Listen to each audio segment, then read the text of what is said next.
All right, sports fans, I can't think of anyone I would rather celebrate the return of Major League Baseball with than Jimmy OBrien from Jomboy Media. Jimmy, how's it going? How are you?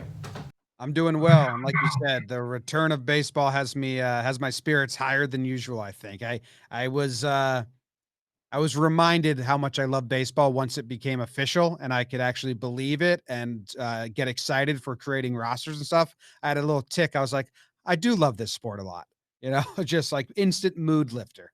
It's been an ongoing saga. Both the Players Union and Major League Baseball just couldn't seem to come to an agreement. And then this is basically a last ditch resort. But still, at the end of the day, baseball is back. It was actually a bit delayed with the excitement because on Talking Baseball with Jake and Trevor Plouffe, we've been following these negotiations as closer than anyone should have been following these negotiations. No one should have been following these the way the public was able to. It should have been behind closed doors. So when they announced it, my first reaction was, who won, the players or the owners? And, was this actually, is this real? Is it a 100% official, or are they going to back out of this and be more counter proposals? So it took like a day. I think we recorded a whole episode and we're just trying to wrap our heads around the negotiations.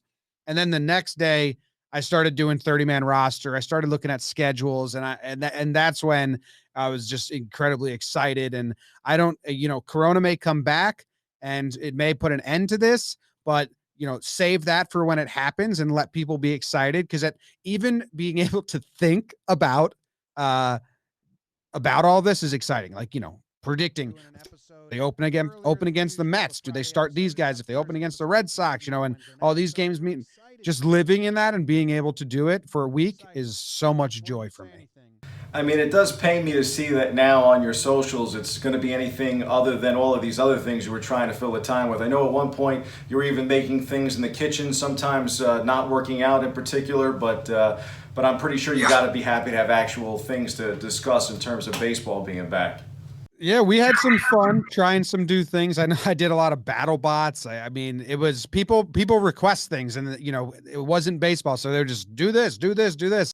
I mean, in all seriousness, you've actually had plenty of things to do in terms of your creative process. I've seen from your Twitter, I mean, even yesterday alone, talking to one manager, one umpire, one player, and two GMs. So you've been pretty active in terms of staying engaged with baseball during this whole process.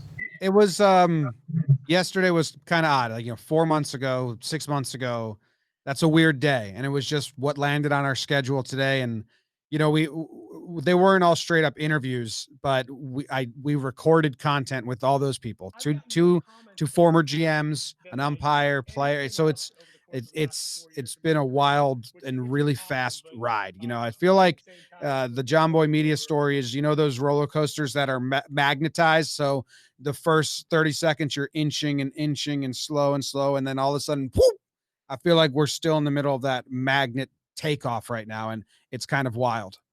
Now, I'm pretty sure the fans at home definitely know who you are because you've really become a star in baseball circles. But I guess for those that might not know who you are, give a little refresher about how you were at the center of this scandal for both the Houston Astros and the Boston Red Sox.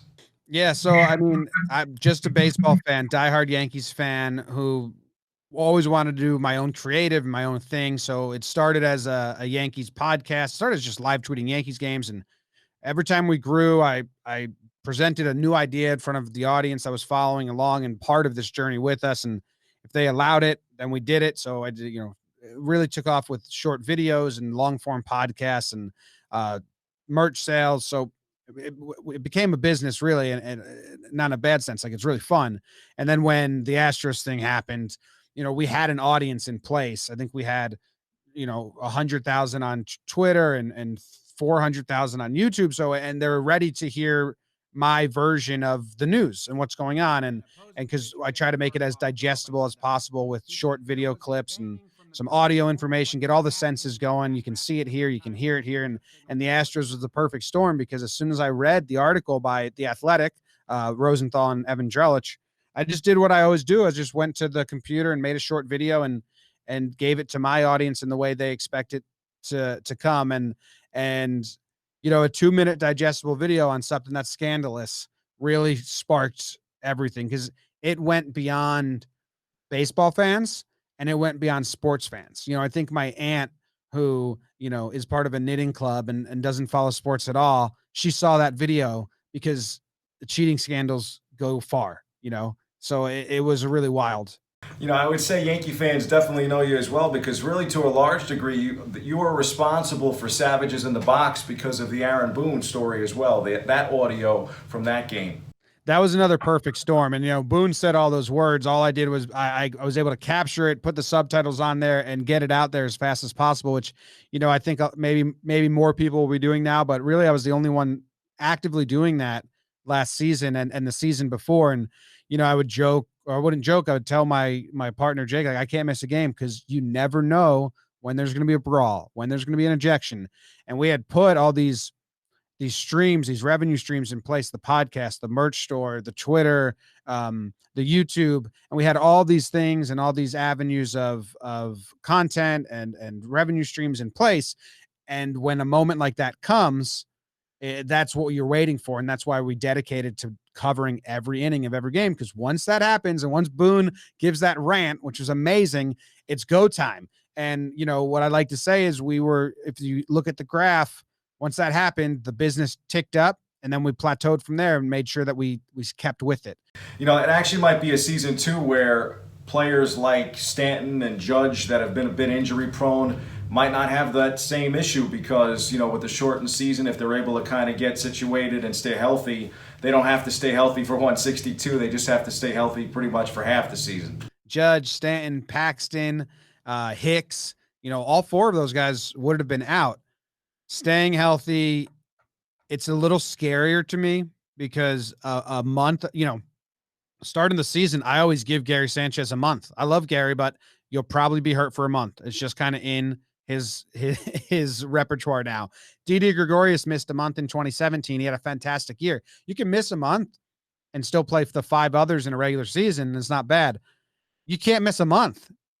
You can't miss a month this year. You can't, one DL stint will really like kill the season. So that's scarier to me.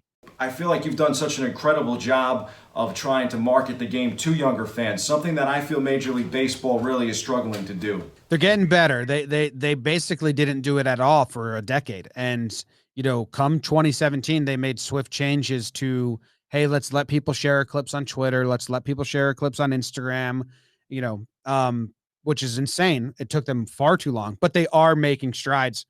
Our business motto or whatever, what I thought was like, go to where fans are. Why would, and why would you make like, jomboyblog.com and the only way they get my thoughts is if they go to that website? No one's doing that. You got to go find people where they are and give them highlights in a fashion that they enjoy it. So baseball's figuring that out. They have a TikTok now. Like, that's amazing for them. I'm not going to see it because I don't go on TikTok, but we have one too. I don't run it. I don't want to go over there, but they have Twitter. They're starting to do better. They have YouTube stuff. So they have so many marketable young studs in this league. Last year was the most young studs in the All-Star game, the youngest starting the 9 in the NL All-Star game ever. So like, we got young kids playing and they're studs. There's going to be fans out there. People like high quality talent.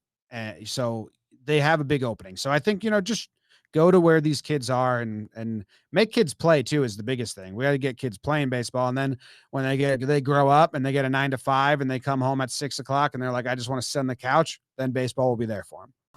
All right, final question. Biggest wish for the upcoming season? I'm assuming it's the Yankees winning the World Series, but biggest wish? I'd like Cole and Judge. Obviously, it's Yankees winning, and I don't care what formula that it ends there. But for the sake of Yankee fans, give me a full 60 games. I know it's not even a season of Cole and Judge. I don't want them to have a setback or be bad. So let's have them dominate for 60 games, and we'll just put all the pause on like injuries and was Cole worth it, and can Judge play without getting injured. I want all those conversations on pause for at least the summer. So just give me those 2 guys, ride it out. I really appreciate you taking the time with us today, and always great to talk some baseball with you. Thanks for having me, man. I really appreciate it.